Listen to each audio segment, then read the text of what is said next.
เบิร์ดทุกอย่างเข้ามาไซส์เดียวเนาะที่เขาบอกว่ามาพร้อมด้วยครูหักเกือบบ่ได้มาทุกคนเพราะว่าบ่มีทั้งพี่ทั้งน้องเพิ่นพอดีเอ้ยกี้แล้วบอกว่าคันคนบ่มีครูเนี่ยให้มาหาเอาอยู่งานเลยพี่น้องทั้งบ้านเขาสิได้เว้ยจะต้องได้คันบ่ได้เขาก็ได้กันเองเนาะพี่น้องเขาตอนนี้เจ้าบ่าวเจ้าสาวกำลังเดินทางมาเนาะจะก้าวเข้าสู่ทางด้านหน้าเวทีในสุดราตรีสไตล์เจ้าหญิงเจ้าชาย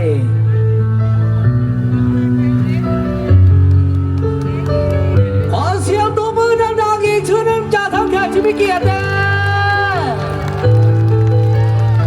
ความสดงดงามที่ว่า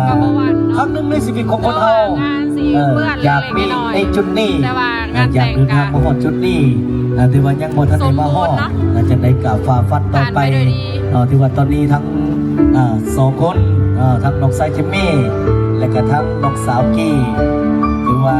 สมบูรณ์แบบสำหรับวันนี้มาฮอดจุดนี้ได้ถือว่าผ่านอุปสรรคกันมายาวนานแม่บ่สูไปใช่ไหมครับดอกไม้สาวโสดนุ่มรอสาวโสดนุ่มรอสาวโสดอยู่สาย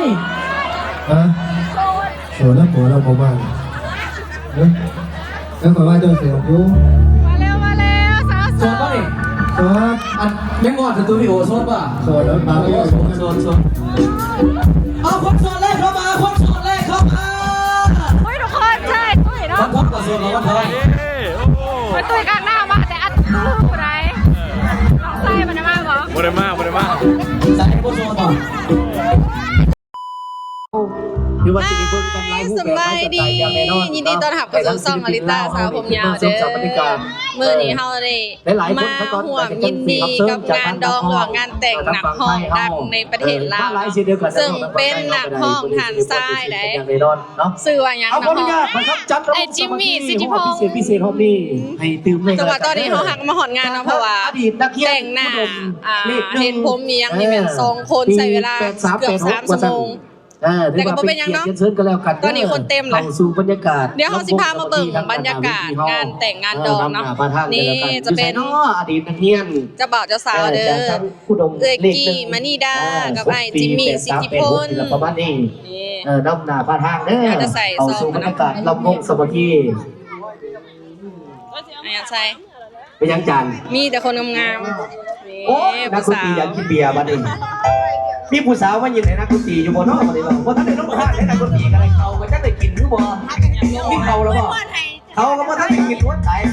จะบ้าเว้ยจะได้เคยเห็นเรื่องนักดนตรีพอท่านได้กินเขาโอ้ยจะได้กินกันมาแต่4 โมงคนละท่านนั่งเจ้าคออยู่นี่พอท่านได้ไปใส่มาใส่ลุกก็ได้น้องเลยมันเขาพิธีแล้วคนละยังว่างอยู่เอากินเขาพวกกินก็ได้เพราะกินยอดเขาก็ได้แต่ผู้สาวมายินเบียร์ให้นักดนตรีเพื่อนเด้อนี่เนาะจะเป็นโซนอาจารย์ใส่นอกจากทำทีมงาน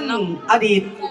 นักเรียนผู้ดำไปหาบนหนังก็บอกเรือสิถ่ายมาก่อนพร้อมทั้งคณะทั้งทีมงานบนกองสุบริการระบบสวัสดีเด้อจะไปอย่างไรบอกปี8386นี่แหละไปไปอย่างกันฝั่งยังบอกทั้งคณะทั้งทีมงานเอาแค่ส่วนนี้ฝั่งหอมยินดีไงเป็นทั้งศิลปินทำเซิร์ฟจากทั้งเจ้าภาพทั้งฝ่ายซ้ายไม่ฝั่งหอมยินดีคือมาให้ความรับส่วนดีม้วนๆกันแล้วกันขอเซิร์ฟงามเดี๋ยวจะหน่อยเข้าไปหาบอลหนังแล้วจะสิมาถ่ายให้เบิ่งเนาะนี่คุณเห็นปะขออนุญาตฝากต้อนก่อนล่ำล่ำพี่น้องกันเลยไม่กินกันใช่ไห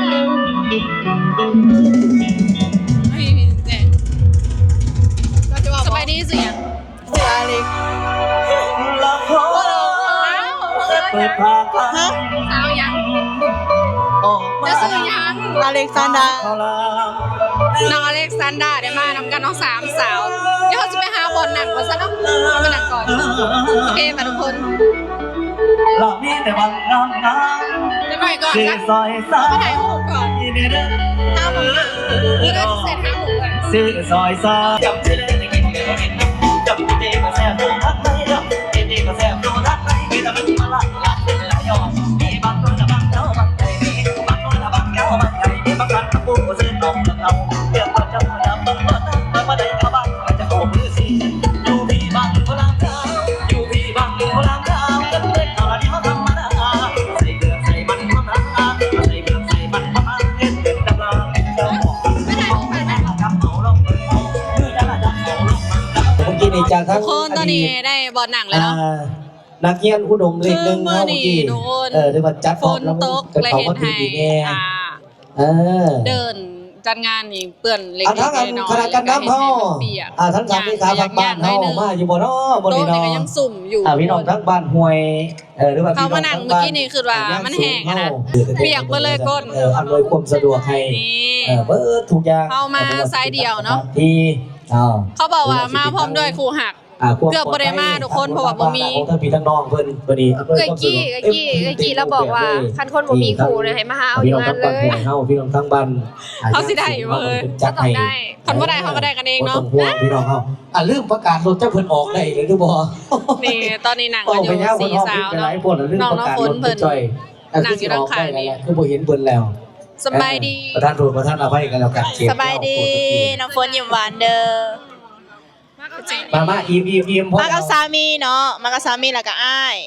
กับหมู่ผู้หนึ่ง กินไหมบ่กิน หลายคนหนังโต๊ะทั้งหลังมาหนังไก่กัน น่าจะใช้มือนี่นะ มื้อนี้เดินทางมาแต่สารวันเนาะเพราะว่าเขาลงเมื่อบ้านแล้วก็ มาเลยน่ะหนากันแต่งเองสุดกันเก็บหาในเฮือนเลยสุดกัน อำนาจการปกครองของทั้งบ้านห้วยเฮาเพิ่นมาอยู่บ่พร้อมนี่จัดการเพิ่นสามัคคี ยังบ่ได้หอมซ้ำ เพิ่นก็แล้วกันสำหรับพร้อมนี่ทั้งท่านเลขาเพิ่นของทั้งคณะนางสาวในตัวในตังของเพิ่นเองขอสู่ ความรู้สึกเป็นเกียรติหลายเนาะว่าที่อ้ายเชิญมาเนาะ สิริมงคลให้แก่ทั้ง กะมื้อนี้ก็เต็มที่นะมื้อนี้บ่แจ้งบ่กลับเนาะบ่เมาบ่กลับ เสียงเพลงทั้งคณะการน้ำเฮาที่จะเป็นอยู่ในตู้นั่นแหละนะฮะได้ยินแล้วก็ขออนุญาตเรียนเชิญให้เข้าสู่บรรยากาศเราวงสามัคคีอีกหนึ่งความบริการจากทางทีมงานปกติของเขาเมื่อไปเป็นคนบางบัดบนคืนสุรี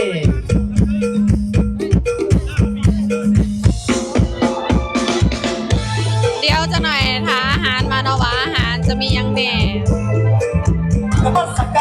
อาหารจะมีปลาลูกเต๋ายำสลัดและก็ยำโตข้าวผัดหมักไหม้เนาะแล้วก็ยังขลาดยังเป็นถ้วยนะก็ขอป้าบอก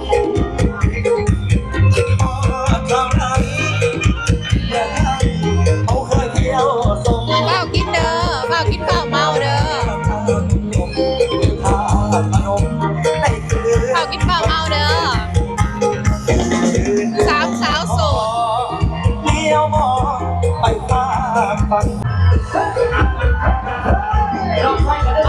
ทุกคนเจ้าบ่าวเจ้าสาว สวยมาก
ที่หาหับดอกไม้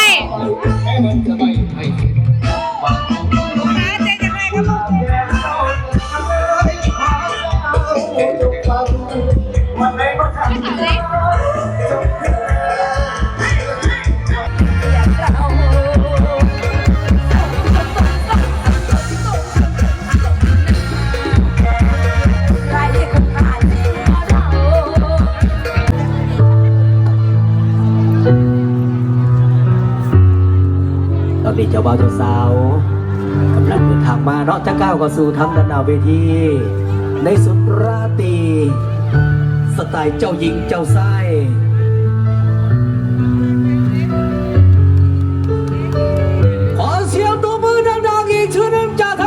เกียรตินะ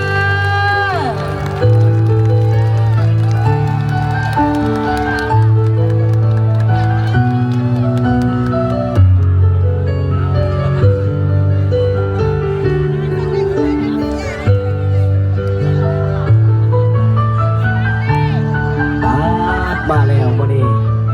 เจ้าหญิงและเจ้าชายสมบูรณ์แบบ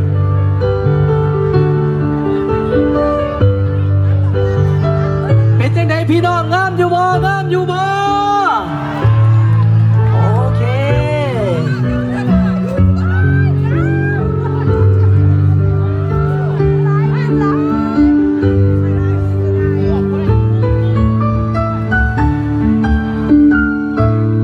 นี่คือบรรยากาศเจ้าบ่าวเจ้าสาวกำลังสี ส่วน โซ นี้ที่ โล่ ว่าเป็น เนาะ การเก็บภาพความสวยสดงดงาม ลมตก ที่ว่า กับประวัน ครั้ เนาะ งหนึ่งในชีวิตของคน แต่ เฮา ว่างานสีเปื้อน อยาก เล็ มี กๆน้อย ในจุดนี้ แต่ว่างาน อยาก แต่ง เดินทาง กะ มาฮอดจุดนี้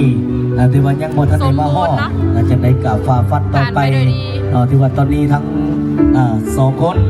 ทั้งน้องไซเจมี่และก็ทั้งน้องสาวกี้ถือว่าสมบูรณ์แบบสำหรับวันนี้มาฮอดจุดนี้ได้ถือว่าผ่านผ่าอุปสรรคกันมายาวนานลงลุกคลุกคลานสำหรับเรื่องความหักมันเป็นเรื่องละเอียดอ่อนหลายคนก็ถูกสื่อหูดีถือว่าทั้งน้องสาวน้องชายคอยมาฮอดจุดนี้ก็ถือว่าสุดยอดแล้วถือว่าความหักของทั้งสองก็ได้สมหวังได้เป็นที่เฮียพ้อยนอกจากถือว่าขอให้ทั้งสองเป็นคู่ผัวตัวเมียเป็นภรรยาที่ดีของผัวเป็นผัวที่ดีของภรรยาของหักกันส่วนดีรันดอนมีลูกเต็มบ้านมีหลานเต็มเพื่อนหาเงินหาทองร่ำรวยอย่าเจ็บอย่าจนสุขภาพเข้มแข็งแข็งแรงกันแล้วกันเนาะ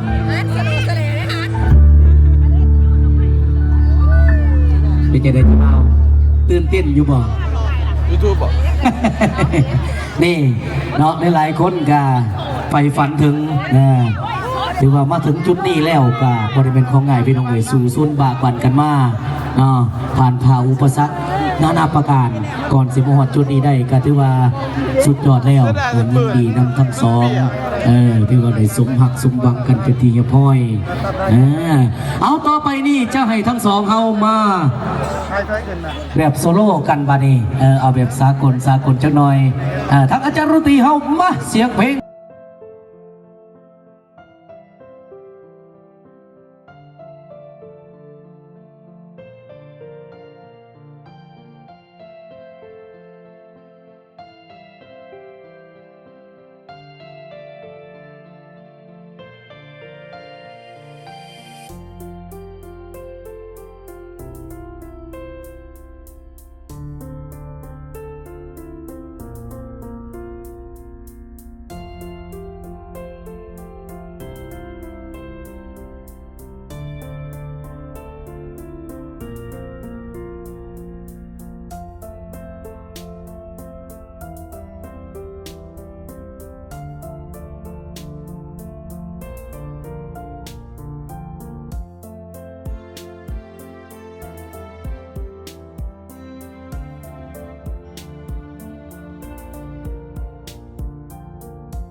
แม่บ่สู โค้ดต้อง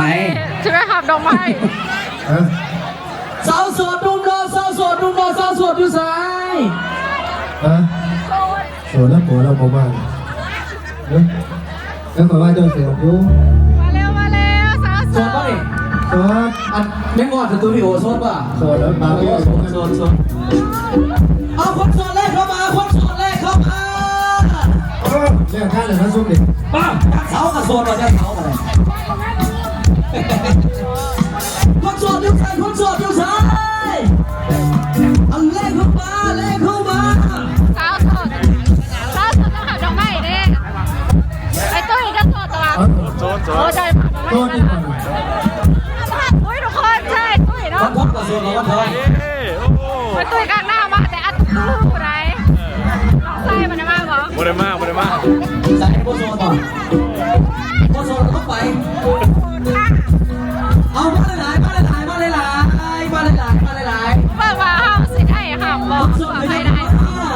คนนั้นแต่ว่าคนซี่แต่ว่า เขาไม่ได้ไป โยนี่เก็บแม่เขาส่งมานี่เก็บแม่มาน้ำมันกระเป๋าเลยโอ้จะปลาป่ะโอ้โหจะปลาดูท่านอาจจะได้ปลาผู้นี้ถือจงเลยแล้วนี่เกไส้ป่ะอ๋อแล้วนี่เกไส้ทำเคี้ยวที่ถือน้อยที่ถือเองที่ถือเองเอาตัวย่างกันดีกว่าบริยางกันปวดเข้าไปเลยส้มไปเลยส้มเลย กำลังสีหักดอกไม้นะทุกคนเบิ่ง บ่ผู้เดียว ข้าวสาวเบาๆโสดเนาะใครที่ออกมายืนทางหน้านี่มันโสดเบิดเหรอ พี่ขอแม่โสดป่ะโสด โสดแทบบ่เนาะแต่ละคนนี่เนาะโสดแทบบ่ บ้านรถตีเขาอยู่ใส่รถตีเขา หวย เมื่อยนะ โสดบ่เฮ้ย ผู้ใดสินะ โสดบ่จ้าสาวนี่ เปิดพิซซ่าโก้ที่วัดอะไร เตรียมนะบ่ฮู้ว่าสิถึงหรือยังกับบ่จัก บ้านรถตีบ้านเครื่องนี่จักบาทหนึ่งป่ะพร้อมนะบ้านทั้งลมพร้อมนะบ้าน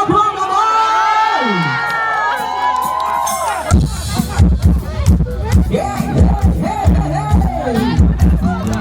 โอ้สิหับได้บ่ทุกคนจอดแค่เสื้อ คนสอบอยู่สายสุดที่จัดไปเลย ระวังต้มเด้อ เย้ บ่ได้หักบ่ได้มีพันเนี่ย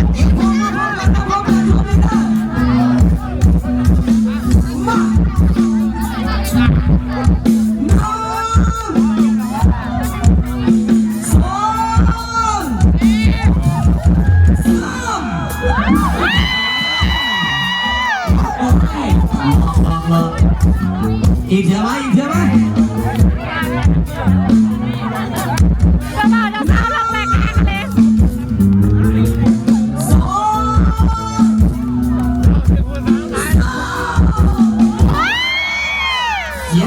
เสียใจด้วยอีกเถอะไหม ไปจะเป็นผู้โชคดีเนาะ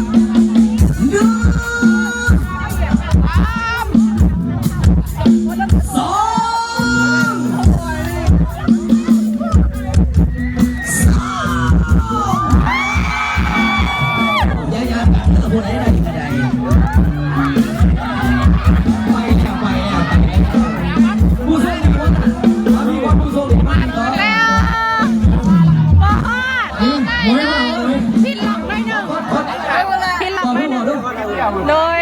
ผมรู้อะไร เอ้า กูบอกไอ้ยอดใกล้ๆเขาติวกันแล้ว3 เดือนหลังนี่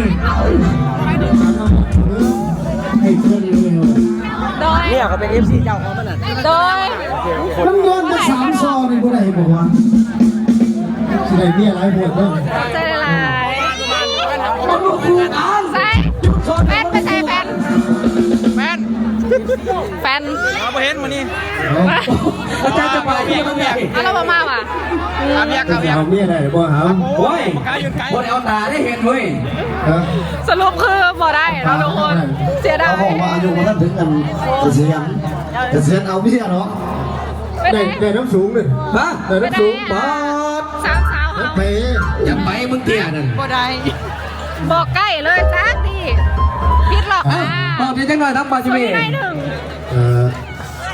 โชคดี